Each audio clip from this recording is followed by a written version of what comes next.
happen. We have to really escalate the noise we make so that we'll be heard.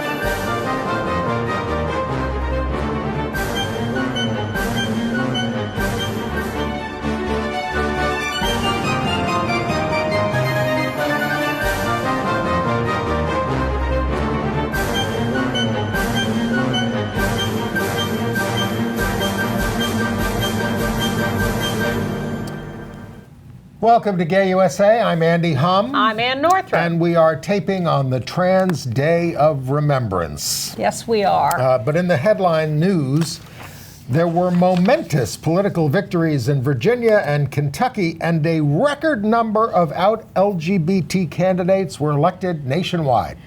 We're feeling slightly hopeful. I'm crossing several fingers. We'll discuss this at greater length. But of course, we're not hopeful because the Trump Department of Health and Human Services has green-lighted anti-LGBT discrimination by a lot of groups receiving federal funds. And we're not hopeful because two right-wing Supreme Court justices met with anti-LGBT leaders and had their pictures taken. Yes. Shameless. And meanwhile, we're very sad to report that a gay man who cited juror bias at his trial as a reason for him getting the death penalty has been executed.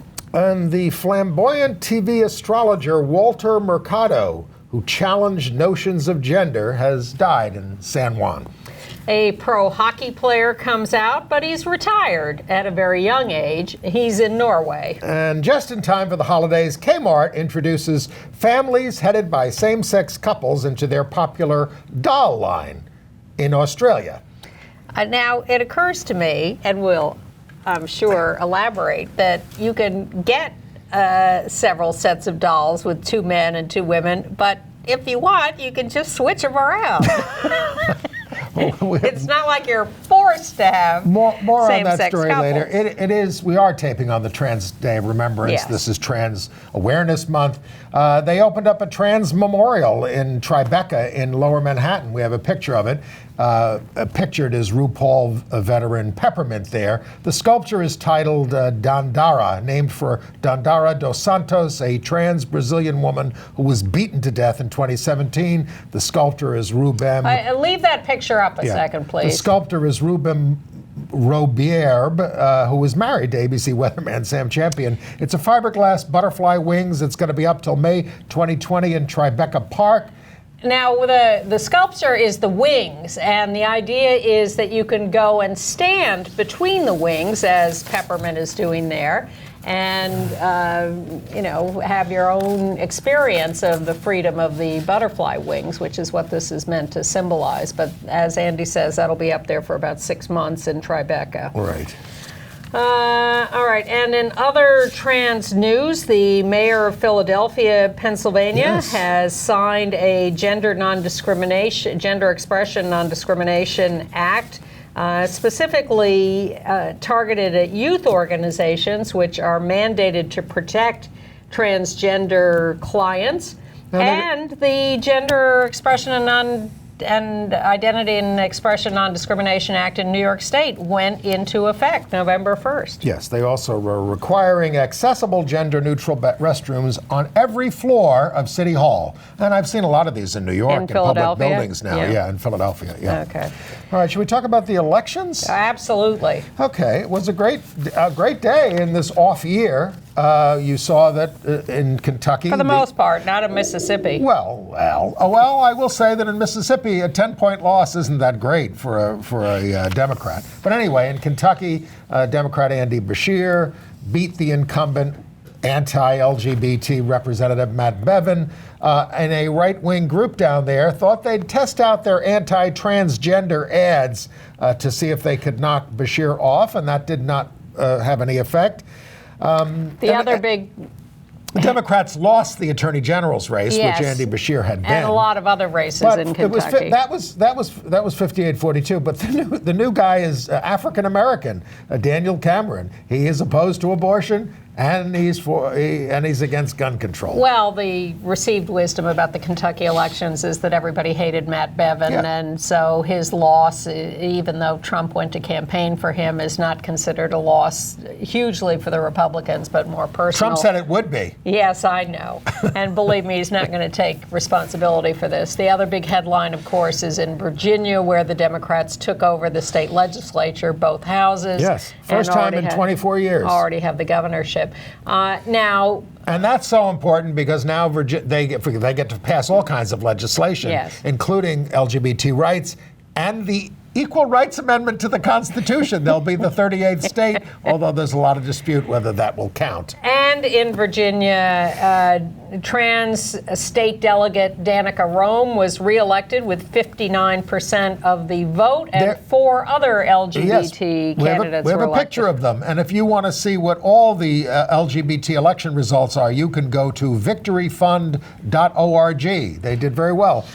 In fact, 80 candidates that were endorsed by the Victory Funds won, more than in any other odd-numbered election year ever, and there are currently 765 out LGBT elected officials from coast to coast. Some of those elected last night, as we're taping, were the first LGBT women to the city councils of Boston and Indianapolis.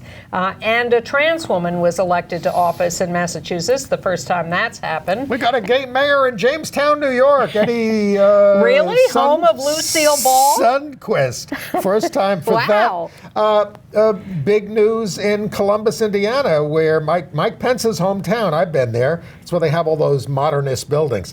For the first time in 40 years, Democrats took control of the city council in Columbus, Indiana, and the Indianapolis City Council tripled LGBT representation. 6 trans people elected of the endorsed crowd by the Victory Fund. That's big news. But here's what I think is important and how a lot of this happened. Turnout. It's all about turnout. It's about suburban women. It's about Democrats turning out. And my visceral feeling has been, starting with the midterms last year in 2018, is that there is a groundswell, a tidal wave of people sitting at home right now or out in their communities doing things who are just so ready to go out and vote Trump and these Republicans out of office next year. And every time they get a chance now, they're getting out there and doing it.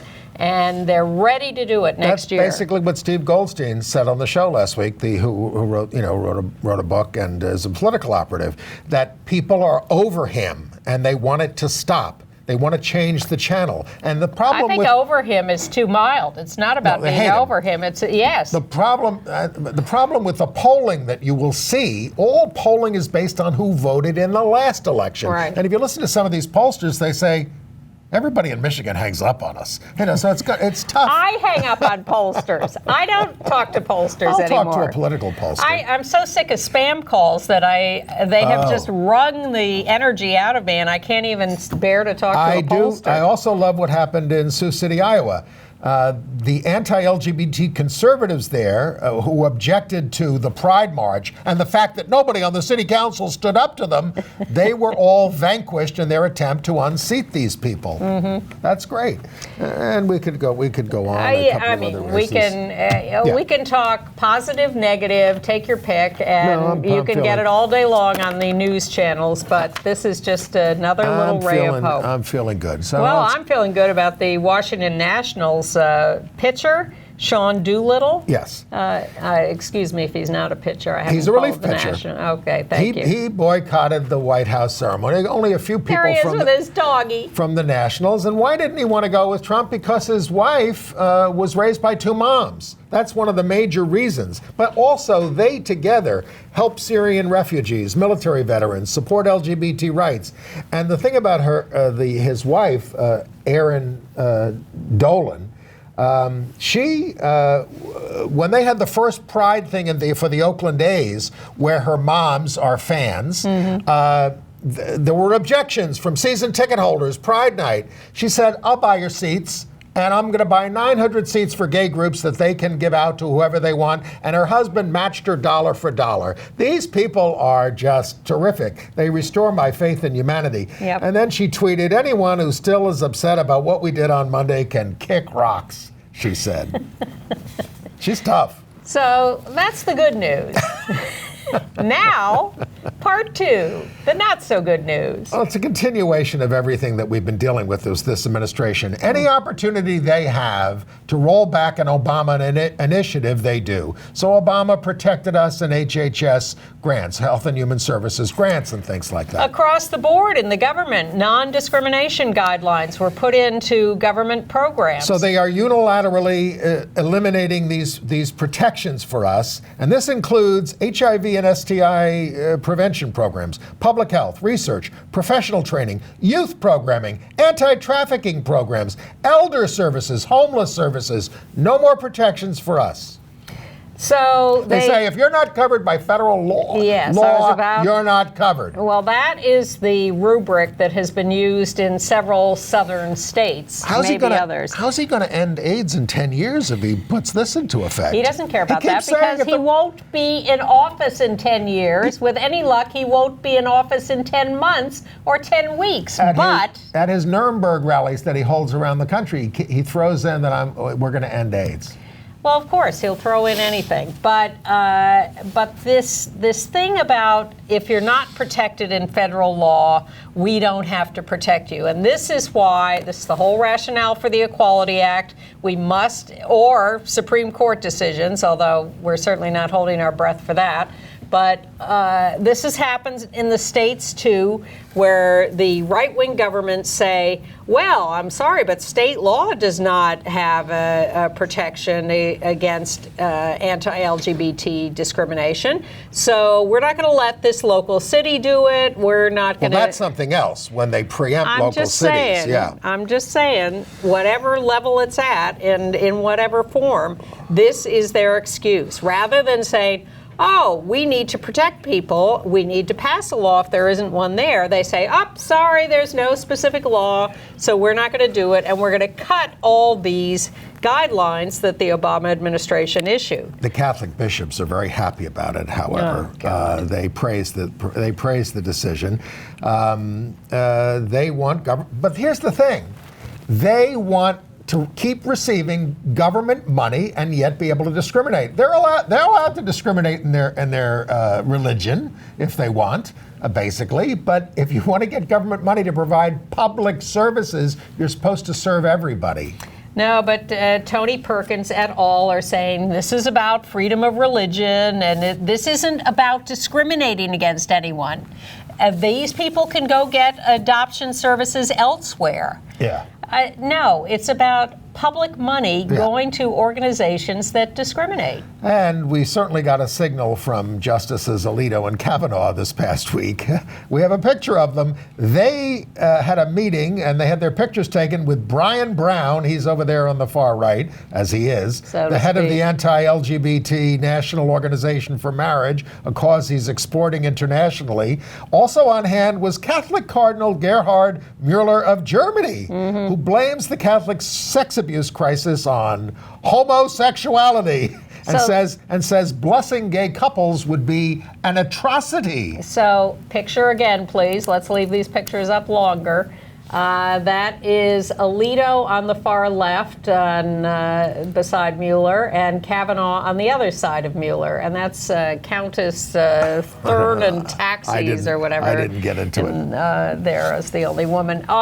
Plus which, the World Congress of Families, which is Brian Brown affiliated, is holding one of their big meetings in Ghana at the moment, and that is trying to spread all this hatred and discrimination around the world. Now, I'm sure I jumped the order here, but can we put Paula White up? This is Trump's spiritual advisor. Now, he's been using her for a long time, but now she's being paid for to work in the White House with your tax dollars. I was amazed at the length of their relationship, like 15 years. She says when she walks on White House grounds that her God walks on White House grounds. She said to say no to President Trump would be to say no to her God. Oh my God. She speaks in tongues. She's a huckster. I saw a tape of her asking for, you got $100,000, you have to send that $100,000 to me. I mean, well, she is very controversial because she promotes this prosperity gospel idea that God wants you to be very rich. Well, except that her first person she wants to be very rich clearly is herself. But there's this great split among these evangelicals, among those who believe in this prosperity gospel and are really in it for the personal money, and the others who think that's a little trashy. But they're all being brought together by Trump. She has a lot in common with Trump. She's also on her third marriage. They're all, I'm sure, blessed. Her job, though, in the White House is to create a larger role in government programs for religious groups. Well, the person who's really getting screwed in the midst of all this is Mike Pompeo, because he's very much part of this whole evangelical approach in the team. But because he's been so dragged into the mess of the Ukraine stuff, he is really being targeted as a hypocrite and a horrible person, which couldn't make me happier. But the other horrifying thing I read about Trump and the religious right was in the New York Times Sunday magazine this last weekend. Yes. A big profile of this evangelical leader, Ralph Drollinger, who, it turns out, at the behest of Pompeo and the Trump administration, is traveling the world, meeting with dictators and semi-negotiating with them their relationship with Trump. He goes and says to them, I want you to set up Bible study groups, and they say, we want you to get us into meetings in the White House. And it's a Daniel Ortega was one of them. Yes, it concentrated become quite the monster. Nicaragua. Well, I mean, originally he was with the Sandinistas? The anti-Sandinistas, whatever. But yes, the Sandinistas. Yes, but it's a long time ago, 86. Well, a lot of these dictators in Central America are nothing but murderous thugs who are killing major parts of their populations, and particularly us, and particularly trans people. And now in collaboration with these evangelicals affiliated with the Trump administration. And the president, I highly recommend this article if you want to be really scared. And the president, as you know, is a credibly accused multiple racist, and E. Jean Carroll, who says she was sexually assaulted by him in 1995, is suing him for defamation because he says, I never met her. I don't know who the hell she is. Did you say she's racist or rapist? Rapist. Actually, either one would do. Yes. The White House press secretary called Ms. Carroll trash, and there are now 2 suits in New York from women who he assaulted. And another story that Vice President Pence is funneling money to Christian groups in Iraq. And the people in Iraq working for us, for the U.S. government, say this is probably unconstitutional and is creating a very dangerous situation in Iraq. And a woman there who works for the U.S. government was fired when she objected to this. Well, the government that we've installed there in Iraq is under siege because it's so unresponsive to the people who would like a unified country at this point. And forget the Shia and the Shiite and forget the Christians and the Kurds. They just want one nation. And they're having a revolution there right now. And in this week's installment of What Horrible Person Has Donald Trump Nominated to the Federal Court, we have Lawrence Van Dyke nominated to the Ninth Circuit on the West Coast. The American Bar Association labeled him unqualified, calling him arrogant, lazy, ignorant of procedure, anti-LGBT. He, when confronted with this evidence, he broke down in tears. He couldn't stop crying. And then he claimed, must have hit a nerve. Then he claimed, no, I have helped gay people. What did he do? He joined with the anti-gay Alliance Defending Freedom and an anti-gay group to support Christian college groups that wanted to exclude gay people. Yes, and Lindsey Graham cleverly, paired him with the gay nominee, Patrick Bumate, also for the Ninth Circuit.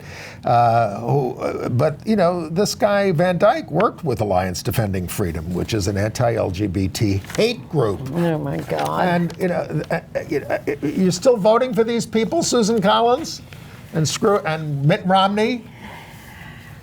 Who used to, when he was governor of Massachusetts, who was mildly pro-gay.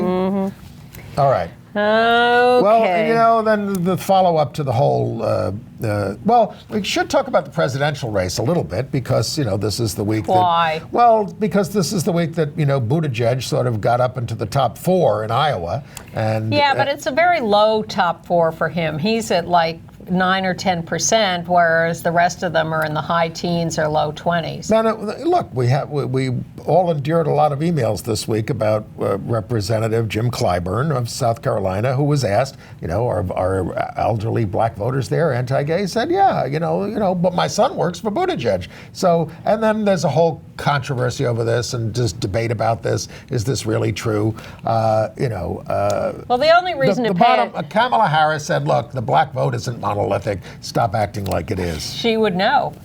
But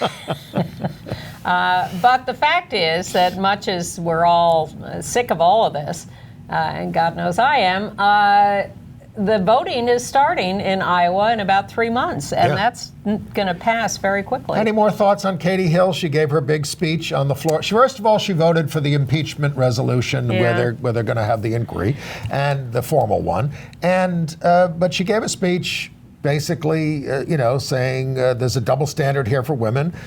She talked about the sexual predator in chief, but she did resign, and because she wanted to spare her constituents the investigation into her. Well, and she's hired revenge porn lawyer Carrie Goldberg, who's going to go after everybody for who released the nude pictures. I think she wanted to spare the country the distraction of her case in the midst of the impeachment inquiry. Well, she said she's scared after what happened to her. Absolutely. And I think she's actually gotten an astonishing amount of support and respect for the way she's spoken, for maintaining her dignity, for not lying. But she's gone.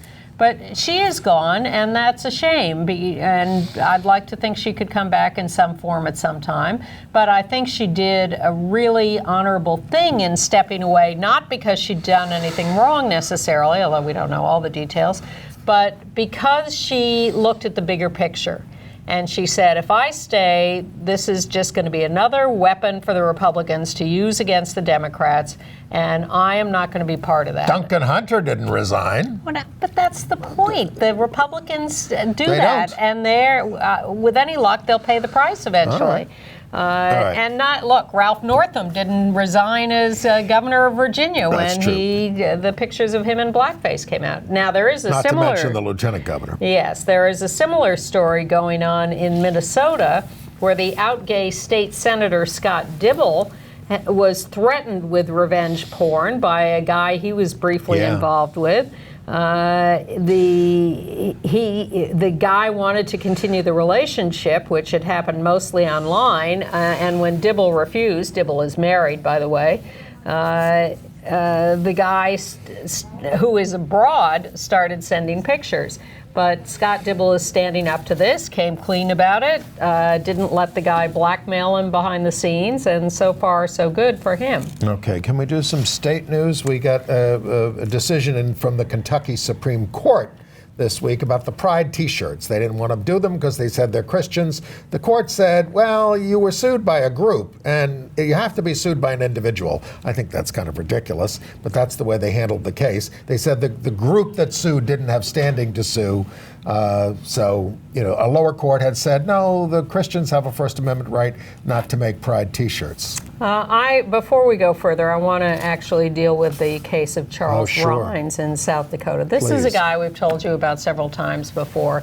He was convicted of murder in a case that, he didn't set out to murder someone. It was sort of a situational, accidental, whatever. But when he went to trial and was convicted, The jury, it turns out, had long discussions about whether to give him life in prison or the death penalty. And there was a lot of talk in the jury room, we have since found out, about how they didn't want to just give him life in prison because he You'd be sending him where he wants to go with a bunch of men in a prison. He's gay, and they thought, in their own stereotypical way, oh, that'll be too nice for him. That's a reward, not a punishment. So we're going to kill him. We're going to give him the death penalty. So he has been going to court for months, years, trying to get this evidence of what happened in the jury room before a court so he could appeal this death penalty verdict. And courts have refused to listen to him. And it finally went to the Supreme Court this week, and they refused to listen to him or order a lower court to listen to him. And so this week, Charles Rines was executed. Terrible.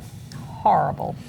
Terrible. Well, someone who did listen was that human rights commissioner we told you about in Virginia Beach last week. He hadn't been on the commission long, Lakendrick Coburn L. He called homosexuality an abomination. He called trans people worse. So he resigned under pressure from the mayor and the city council. But he doesn't regret anything that he said. He'd been, he had been a mentor, and that's why he came to public attention. I hate to think of what he was teaching. He belongs to a Moorish sect that rejects race identity as a path to equality and says people who identify as black or white are mentally ill. And he had voted to endorse a ban on conversion therapy, though. Well, okay. Next. Yes, next. Well, we got some violent stuff to talk about. Well, in Orlando, Florida, they approved a design for the Pulse Memorial and Museum to commemorate the murder of 49 people at the Pulse nightclub. It's a whole huge complex that goes on for blocks that you'll be able to see if you go online there. And people are advocating for, there's a community coalition against a Pulse Museum that advocated for no admission charge and no merchandise sales. I'm not sure they're going to succeed.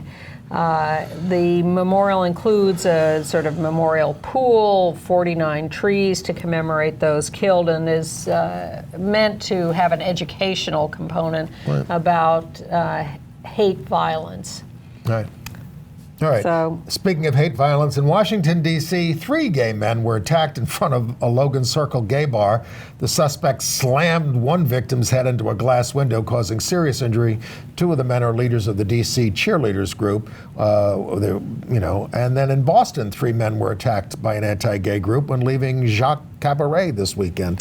Also slurs. The police are investigating. None of those victims want to be identified. USA Hockey, a national group for amateur hockey players, including my brother, who still plays on 2 ice hockey teams, but youth, adults, disabled players, has instituted a policy of immediate suspension for anyone using racist or homophobic language. Yeah, that's good. Yeah. All right. How about let's talk about that guy, that bi football player. Yes. Jack Storrs. We got a picture of him there. He came out to his Pomona Pitzer College football team.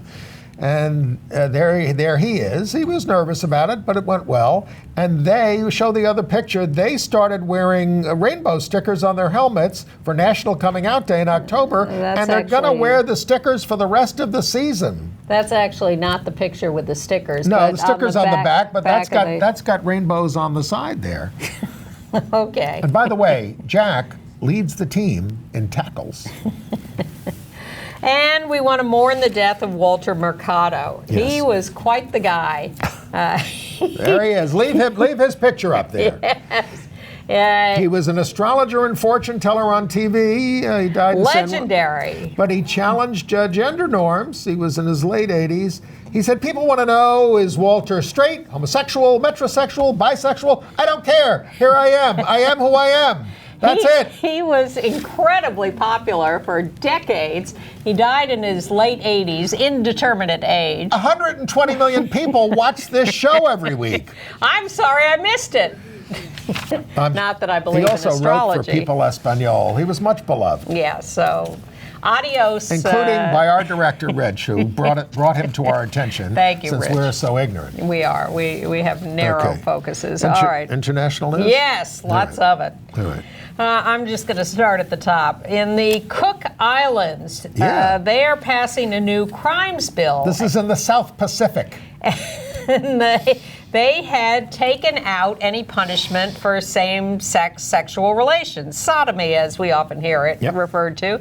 Well, the churches got up in arms about that, and they have forced the members of Parliament to reinsert, so to speak, the sodomy ban in the crimes bill. Thank you very much. But the new ban is worse. The old one banned indecent acts between men. Now it's gender neutral, so they're going to go after women as well. Canceling my trip to the Cook Islands. They also banned Rocket Man down there. Yeah. And they say, no, and here's what they said. Well, the law, we haven't enforced the law, and we're not going to enforce this one, but it serves as a deterrent to coming out. Oh, please. That's what they said. Thank you.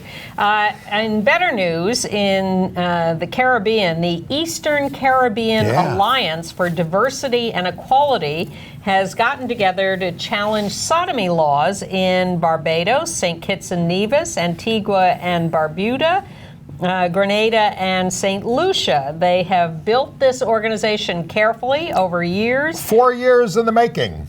Teams, partners, lawyers, they've put it all together, and they are making a concerted effort to challenge the structural inequality and discrimination in those islands. Now, the leader of St. Lucia, the prime minister, said, oh, this doesn't impact tourism that we have this law, but Jamaica's ban has cost the country $11 billion a year, according to a study. Jamaican dollars. It's $2 million a year, U.S. I said dollars, and we're talking about Jamaica. $2 million U.S. dollars. Let's not distort. In Germany, they have put together a draft law that will ban conversion therapy for minors. That's expected to pass. We'll keep you informed. In Chile, where all the people are protesting in the streets, including us, with the other progressives, the Senate finally passed marriage equality. A Senate committee, I think. All right. Yes, you're right. And it's the old Michelle Bachelet proposal, former president. We'll see how far that gets. The new president does not like same-sex marriage, and there are ongoing protests in Panama over several constitutional revisions. They're having violent protests in the streets, but one of the things that's under protest is the fact that the proposed new constitution would include a ban on same-sex marriage, but the president is working to have that removed from the proposal because everyone's so angry and because the Inter-American Court on Human Rights said you have to have marriage equality. President Cortizo. 3 out lesbians were elected to the parliament in Austria. There's a picture of them. All of them share migrant backgrounds. Yes, congratulations to them. That's very exciting. In India, the army is pushing to make same-sex relations an offense in spite of the Supreme Court ruling that decriminalized it a year ago. Not good news. In Australia, wait a minute. No, I've got that wrong. Where am I? Oh, in Turkmenistan, not Australia. A young doctor came out publicly. He was called in by the police. He and his family members have now disappeared. They're gone. Because he came out publicly. And in El Salvador, a trans woman, Anabi Miranda Rivas, 27 years old, brutally murdered, just grabbed on the street by guys in a truck, dragged away, and then stabbed to death. Just a random grab on the street. Getting out of hand out there. Yep. And tell us about the Qantas boss who got married. That's better news from Australia, where the CEO of Qantas Airlines on the left there, who is the highest paid CEO in Australia, Alan Joyce, married his partner of 20 years, Shane Lloyd, who's Irish. And, all the politicians, all the businessmen came. It was a huge, big deal in Sydney, blah, blah, blah, blah, blah. And the other good news from Australia is that the Kmart there has introduced same-sex couples with kids to its popular family pack doll sets. Now, when you order the family play set, they don't allow discrimination and don't guarantee which set you're going to receive. So it could be 2 moms, 2 dads, or a mom and a dad. And as you say, you can mix and match anyway. Yeah, exactly. But imagine if you kept ordering, you kept getting the same, like, 2 mom set. Each set does have 2, you can always, each set does have 2 kids, a baby stroller, a pet, picnic basket, and food items. It's for ages 3 plus. Of course, this is all very binary, and we should have some non-binary people in those family sets, too. In Albania, in Tirana, Albania, they are having a big lesbian European conference, and this weekend they're going to have their first ever Dyke March. All very excited there about that. All right, another sports guy who came out was a Finnish hockey player named Jan Puhaka. Now, he came out as gay after he retired at the age of 23 in 2018, and he said he wasn't good enough to have complete security in his job and play as an out gay man. That's sad. There is no active player in the pros in the country. He now works in the fashion industry. Well, I wonder whether he could have survived as an out gay, and I wonder whether, having come out now publicly, he will be invited back into the hockey. Had they banned anti-LGBT slurs? Like USA Hockey? Yes, he could come over here and play on one of my brother's teams. And President Bolsonaro is further implicated with 2 men accused of assassinating out leftist Rio council member Marielle Franco. And he was interviewed about this in a live interview, and his voice cracked, and he swore, and he said, "Why do you want to destroy me?" What's wrong with these right-wingers? They're very self-pitying. They certainly are. Trump is extremely self-pitying. Exactly. We haven't seen him cry yet, I don't think. Well, but we will. He has a list as long as your arm of when that jail complaints. Door clangs in back of him, you'll see him Will cry. he melt like the Wicked Witch of the West? We'll just pour a little water on him, and the brown sugar will just dissolve him? We really don't like this man. What do you think about what happened? Well, you know, when the right-wingers, when the Republicans say, you know, you're just trying to overturn the results of the election. Yeah. You're just trying to get rid of him. Well, of course we are. We hate everything he does. Right. And we think he's destroying the country and the world. We're really, folks, we're on the brink here. I mean, of losing the country. This is forever. This is not even just about personal animosity. Right. No. Although I wouldn't deny there's This is about love of country. It certainly is. And for that, well, look, all they do is lie all day and distort stuff. But I am just offended every time they act as if we don't have the best interests of the country at heart. Right. You know, Trump gets up every day and says that we're out to destroy the country. Well, as my friend Harry Lertzman says, when you're pointing like this, 3 of your fingers are pointing back at you. We're not going to be able to unsee everything that we've seen about our fellow Americans. Well, exactly. Now, staying in international, but Ireland did something odd this week. They're going to allow babies conceived by non-anonymous donors' sperm to have both same-sex parents registered on the birth certificates, but gay males who use a surrogate are not able to automatically do this, and they have to go through an adoption process. So they have to clean up their family law there, which was written by the bishops in 1920. Inch by inch, step by step. All right. But we think we're progressing, even as the sledgehammer of the right wing is trying to destroy us and everything in their path. Right. All right, AIDS news. Yes. Well, there are continuing intramural fights about Gilead, the maker of Truvada and the new Descovy. On the one hand, consumers are suing Truvada for overcharging, suing Gilead for overcharging on Truvada, for delaying the release of Descovy so they could wring every dollar out of Truvada before it went off patent and generic.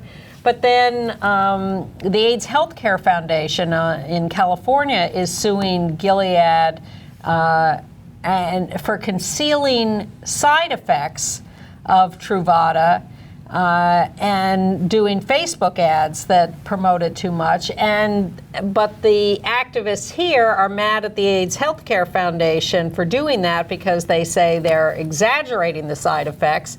So there's this whole thing going on about what side are you on and when and what, and it's a mess. And in the meantime, nothing is being done about prescription drugs in this country. Yeah. I mean, Trump talks about it, the Republicans talk about it, the Democrats talk about it, and no one does a damn thing about it. I mean, look, I'm 66 years old. I had to sign up for another, supplemental for my prescription drugs. And they wanted to double the thing, but then they Mine offered too. me another plan. They said that'll cover the 2 drugs you're on. I'm taking some prostate drugs. I'm an elderly person, but my doctor says I need another drug. They don't want to give me that, even though the doctor says you need this for your condition. And they said, if you want us to include that drug, your premiums will go from $18 a month to $100 a month. Oh my God. So it's like, but look, and I could manage probably if I need to do that, if I have to have this thing. But what about everybody else in this country who needs things? That's a stretch for you too. It is a stretch, but if I had to, I had to. I'm just saying. Well, but that's the thing. That's what people are faced with. If they had to, they have to. Medicare for all. Drugs versus, this is Medicare you're talking about. Well, it's Medicare plus a supplemental. Yes, but that's what Medicare is these days. You have to do the drug supplemental, and if you don't, then you have to pay more down the road. Right. So they get you coming or going. Right. If we're going to do Medicare for all, which would be delightful, Make it because simpler. it is cheaper than the current private system, but it's not without its faults and without its need for reform. Give people the drugs they need, just not those opioids. Well, opioids if you need them. Very useful for people, too. Opioids if you need them. I know we have a viewer who does. Yeah. He writes about how hard it is to get sometimes if you Yeah. really do need it. Yeah. All right. Because they're cutting back because of all the problems with people addicted. Okay. Are we moving on to entertainment news? We are. Shall we start by talking about the sound inside? I don't have much to say about it. We love Mary Louise Parker. Yep. This is an Adam Rapp play. It got very nice notices from about 90% of the critics, but not from us. No. That's Will Huckman playing with her. Those are the 2 characters in the play. She's a college professor. What's it about? He's a student of hers. I just found it tedious and very writerly. Now, when I say that, it's like Not in a good way. She's acting like she's writing a story as she's up there on the stage. So can you even criticize it for being writerly? But well, that's not my objection. I just thought it was. As theater, it didn't work. Not for me either. We have friends who liked it. That's what I was going to say. I've talked to 2 other people subsequently who saw it and liked it, but that only makes me question their judgment. What have you seen this week? Well, besides the sound inside. Yeah, I have been going to screenings of documentary films that are in the Documentary NYC Festival, which I've been talking about for a couple of weeks and is finally starting. It runs November 6th through 15th. There are a dozen LGBT explicitly themed films, and there are over 300 films in the festival. You go to docnyc.net to get the schedule. I'll tell you about several things I've seen. The Capote tapes, which is the closing night film, is a lot of footage of Truman Capote and lots of interesting people talking about him and some undiscovered material. And a lot of it is about his friendships with the Society women and his writing the book Answered Prayers, only 3 chapters of which got published. Like Slim. Yes, Slim Keith talking about him, and they talk about his friendship with Babe Paley, and it's really good. I found it very interesting. I knew most of this stuff, and I love the clip of him on the old ABC morning show with Stanley Siegel. My I God. love Stanley Siegel. He used to put his guests on the put himself on the psychiatrist's couch. Yes, he brought in his therapist weekly for sessions. He was the pre-Regis. He had a friend of mine, Bob Carter, an out gay priest, on the show, and he had other gay people on, and he goes, "You guys, do you find me attractive?" I thought it was just so inane. I think it's I know you liked him. adorable. I love Stanley You thought Siegel. it was good TV. Excellent TV, and he was more original and Anyway, intelligent than most. Did they have Harper Lee, Capote's They good talked friend? about Harper Lee, and all of that is in there, but it does focus on this book and these relationships, and there's a lot of fascinating stuff. So the Capote tapes is the closing night film. Now, there are also a couple of fashion industry related films. One about Pierre Cardin called The House of Cardin. Now, I have only the most tangential, my only interest in fashion is watching Project Runway. Okay. You can see I am not fashion oriented. But I found The House of Cardin quite compelling. He was a fascinating guy, and I had not known most of his story. And this talks about him in a really big picture way as a modernist and visionary. He invented, really, according to this and others have said, this whole idea of branding where you license your name to everything. And he was regarded as having going way overboard on it. Did he have love in his life? Yes, with men. But he also had a relationship with Jean Moreau. Really? Yes. The great French film star. Yes, and Sharon Stone. Jules et Jim. Sharon Stone, who is in this documentary, wearing Cardin. Lots of interesting people interviewed wearing Cardin. Naomi Campbell, Jenny Shimizu, the out lesbian model. Quite a range, but Sharon Stone says, you know, watching Jean Moreau walk across a parking lot, which they have film of, is more interesting than watching almost any other actress in a full-length movie. So now, one of these movies you've got a clip of. You want to talk about that? No, I don't. That's not from here? That is something else. Oh, all right. We'll get to that. Okay, But the other sorry. fashion movie is... yes, Pierre Cardin had a lover, Andre Oliver, who died of AIDS, so that's part of it too. He was actually born in Italy and came to Paris in the middle of World War II. It's a really complex, interesting story. Less complex is the Martin Margiela, in his own words, documentary, which is much more narrow and much less interesting. And it was interesting to see both of them and see one be so compelling and one so uninteresting. So I would really recommend The House of Cardin. Unless you're a big Margiela fan. Yeah, but even so, it's an interview with him, I think. The whole point of him is he never appears on camera. He doesn't want to be known publicly, so he's never shown his face. But how could that be true unless Martin Margiela is a pseudonym and he's really someone else? Because, you know, wouldn't he go around and sign his name on things, and wouldn't people then figure out who he was? It's a mystery. It's still a mystery, and not a very interesting one. All right, so we saw The Sound Inside. You wanted to talk about HBO's Daniel Sloss's ex? I do. I'd read about him, a young comedian. We have a picture of him. He did this. It's about an hour and a half routine. He's very funny about sex, but he's amazing on the need for sex education, and not in a didactic way. And he's very admirable in his takedown of rape culture. And he has to talk about a close friend who was raped by another friend. And he's not gay himself, but he does appreciate the value of anal stimulation. And he talks about that with the men in the audience. Well, he's Scottish, so he's very progressive. It just was an amazing routine. Daniel Sloss, if you have HBO on demand, you can still get it. I hadn't planned to watch that, but perhaps I will. We may disagree, but I liked it. The film clip I wanted to show is from a movie that we have talked about in the last year or two called Man-Made. And it's about trans men who are competitive bodybuilders. And we were surprised at how much we really enjoyed the film. And it's now coming out on video on demand on all the services. Released this week. It won a ton of festival awards, all of which I think were well-deserved. Audience awards, jury awards, Man-Made. And we have the 2-minute trailer of that, so we want to try to seduce you into looking at this movie. So often in my life, just surviving was an accomplishment. Just taking a shower, just not killing myself was an accomplishment. making muscles in the mirror when you're 4 years old and thinking that's what you're gonna grow up to be. I mean, it's just making that 4-year-old in the mirror match. So let's bring the lightweights on stage.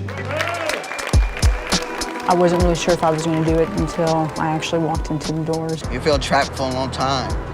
You feel trapped. The world just opened up, just felt free. It's definitely going to be a showdown tonight. We got some tight bodies. Know that all these people, they all had the same courage you had to stand up there being judged by the world and not care. I've been called every name in the book, but I am doing what I need to do to be my authentic self. That's me. Oh my God. I was sent to the pastor and called out in the middle of a church, dapped some holy oil on his hand and started slapping me on the head and praying for demons to come out. Give me a bit though. I missed you. I miss you too, Mommy. We're all different. We all have different stories. We all transition differently. I wouldn't want him to not be himself because I might not be attracted to him anymore. He was my person, I thought. How can you not be okay with your kid being happy? Dead kid or kid? Boy or girl, I don't care. We're not monsters. We're not demons. We're humans just like everybody else. We're just a little different. I guess there's a time in your life where you want to stop hiding and just kind of live your life and not care what people think. Thank you, gentlemen. Y'all give them a big hand. It's just nice to be called what I want to be called. So it was really nice to see a movie about trans men. We don't see enough of that. And I repeat, it's well worth watching. So Man-Made, available on video on demand on whatever service you use. So I'd urge you to take a look at that. Okay. The BBC is doing a Dracula adaptation with a bisexual vampire played by Danish actor Claes Bang. From the creators of the recent Sherlock Holmes series with Benedict Cumberbatch. I would almost think a vampire would be hematological. Well, yeah, they don't discriminate in terms the old of Dracula used to bite a lot of he bite anybody's neck. Yes, but, exactly. That's true. The daytime Emmys have issued some new guidelines. They say that nominees may choose their gender categories. They're not going to make paternalistic decisions about where you fit. In the primetime Emmys, Asia Kate Dillon in Billions is non-binary and chose the primetime Emmy actor category because saw that as non-gendered. As opposed to actress. If you are non-binary, you're still being asked to choose one or the other. Except what the daytime Emmys are doing is with the youth categories, because they have like best young actor or actress, but they're taking those gender definitions out of it. Well, do you want to get rid of gender categories entirely for acting? This is the question, It's been a question for a long time. Obviously, they were invented because otherwise men were dominating the awards, and it was created to bring some equality to the awards, but now they're seen as too limiting. Weren't they there from the beginning? Well, that doesn't mean they couldn't be created. Linda with that Hunt in mind. won for playing a man in but supporting. she wasn't. She won a supporting actress award. Yes, because she is not a man. Right. Yeah. But she was playing one. Yeah. Anyway, to be continued. We're getting there. Yeah. Delta Airlines had cut gay love scenes from Rocket Man and from the high school drama, the lesbian scene Booksmart. Delta got, really blasted for this, and they blamed a third party for the edits, and they said they're going to restore all the scenes. Yeah, well, what they say is they contract with a service that edits movies for airline showing, because there are certain things that, like plane crashes in movies, that they don't want to show on airlines. It's all run by Alliance Defending Freedom. Probably. Or probably not. No. Now, we are in Transgender Awareness Month, and as I said, we're taping on the Transgender Day of Remembrance, but there's going to be a ceremony gathering in Vigil in New York on November 20th for this month at 6 o'clock at the Christopher Street Pier, which is at the foot of Christopher Street there by the Hudson River. so people can come out there and gather, and because it is a gathering place for transgender folks in New York. And I think a lot of events throughout the month that are particularly acknowledging of trans people. The month is developing more and more events every year, which is good to see. A lot of our friends are going to be in Washington on, depends on when you're watching this, but on Friday, this Friday, all week really, pushing for the Trump impeachment. But I don't have to go down to Washington. He's coming to New York on Monday, November 11th. He wants to be in the Veterans Day parade. I don't think he's going to be in the parade. He's going to be part of the wreath-laying ceremony that they do in Madison Square Park, where there is a Veterans Memorial there around 24th Street, 25th Street. It's going to be tough to get near, but we need to be along the route with impeach now signs. One has to wonder, as he gets booed at the Nationals game, gets boos and cheers at the UFC fighting match, whether he is being provocative about going out in public these days and drawing those boos in an attempt to rile up his base, or whether he's oblivious or what. We're certainly not fighting veterans. I go to a Veterans Day memorial ceremony in Chelsea at 10 a.m. every year, right in our own neighborhood. But maybe he wants to draw us into like we're attacking these people. Yes. We're not attacking these people, although Bill White, the gay guy who runs the parade, who is welcoming you to this, is a disgrace. Yeah, has been for a long time as a Republican. And proud of it. Yeah.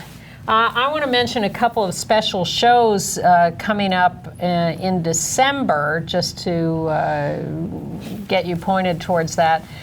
Because the Christmas and New Year's holidays this year fall on days we would normally be taping, we're doing some jimmying with our own schedules. So we've decided to put together a couple of special shows for the end of the year. There was a wonderful documentary called Rights and Reactions that we may even have, did we run that decades ago? We did. Okay, well, it's time for it again. This was by Phil Zwickler, and he came in. I didn't know him at the time, but this was the year we finally passed the gay rights bill in New York in 1986 after a 15-year struggle. New York was the first place to ever introduce a gay rights law, ever. And one of the last to pass it. One of the last, because New York City is very conservative. Especially when you're talking about the boroughs, and forget about Staten Island, although we did once get a vote from Staten Island. But the movie is wonderful because it shows the whole fight in the city council. Andy is a prominent part of the movie, and you see the arguments back and forth between the Orthodox Jews, the Archdiocese, the activists, and it's a really fascinating and important movie, and much more current than you would have thought 30 years later. So we thought this would be a particularly appropriate time to pull that out and let you see that again. Watching it again, so sad. Of course, it is more than, 30 years ago at this point. A lot of people are dead, and not just of AIDS, but a lot of people had died of AIDS. And Phil Zwickler, sadly, who made the movie, is dead. He was a great guy. And he died in 1991. He was also the editor of the PWA Coalition Newsline and a great activist. And he used to do this show. Yeah? Yeah, he was one of the panelists on the show. Well, I look forward to showing that to you. And we're also going to do a special hour updating HIV and AIDS issues with a doctor, some people living with HIV. We're going to have a wide range of people. Including Bill Ballman, our associate producer. He's going to come on. He's a long-term survivor. He's kind enough to join us for that. And an AIDS activist and very involved in getting drugs tested and online. So look forward to those at the end of the year. And meanwhile, we'll be back here as usual next week, and we'll see you then.